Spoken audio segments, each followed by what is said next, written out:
Olá, meu nome é Natasha, eu sou estudante do 8º semestre de nutrição e hoje eu vou falar um pouquinho sobre os malefícios que o excesso de açúcar traz pra gente.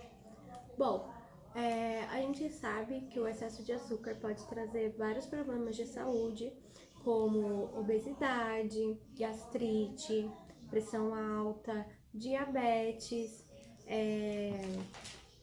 colesterol alto, uma gastrite, problemas de gordura no fígado.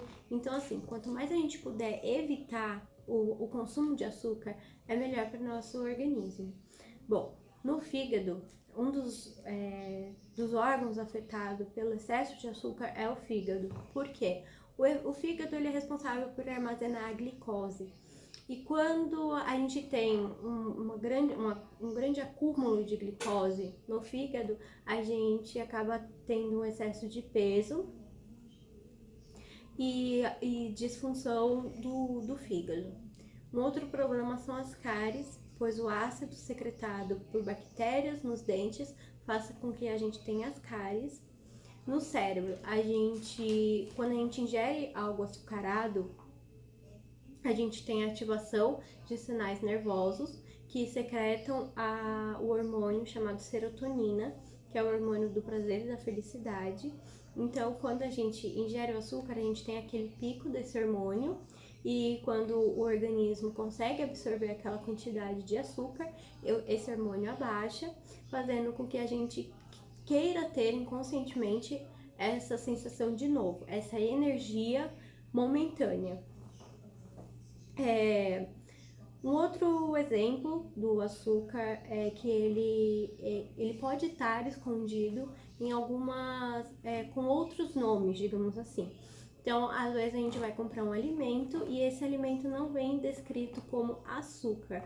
Ele pode ter um nome como glucose, xarope de milho, sacarose, maltose, glicose mesmo, maltose. Então, assim, a gente tem que tomar cuidado com isso também, pois às vezes um alimento fala que não tem açúcar, mas na verdade tem açúcar. Um outro problema que temos com o excesso de açúcar são a diabetes. Ao contrário do que muitos pensam, a diabetes ela não ocorre devido ao excesso de açúcar, de alimentos açucarados. Assim, a diabetes ela é uma herança genética. Então, o excesso de gordura abdominal, na região abdominal, faz com que essa gordura mete algumas substâncias que faz com que a gente acabe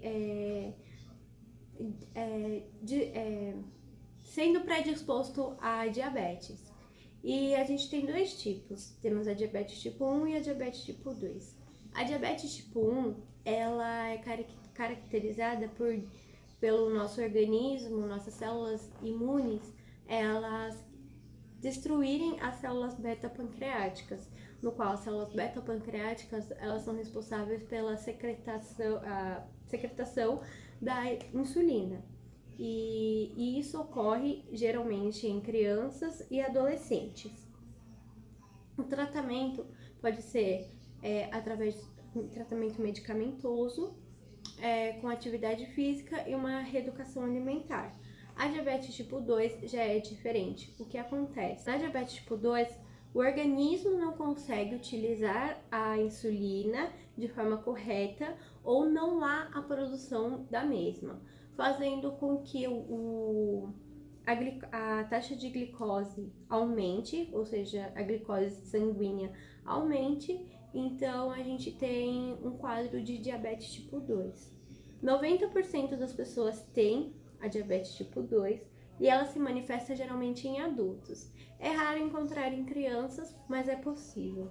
Um tratamento para diabetes tipo 2 é através de exercícios físicos e uma reeducação alimentar. Em casos mais críticos da doença, a gente entra com medicamento, mas não é sempre que isso ocorre. Bom, é basicamente isso. Obrigada!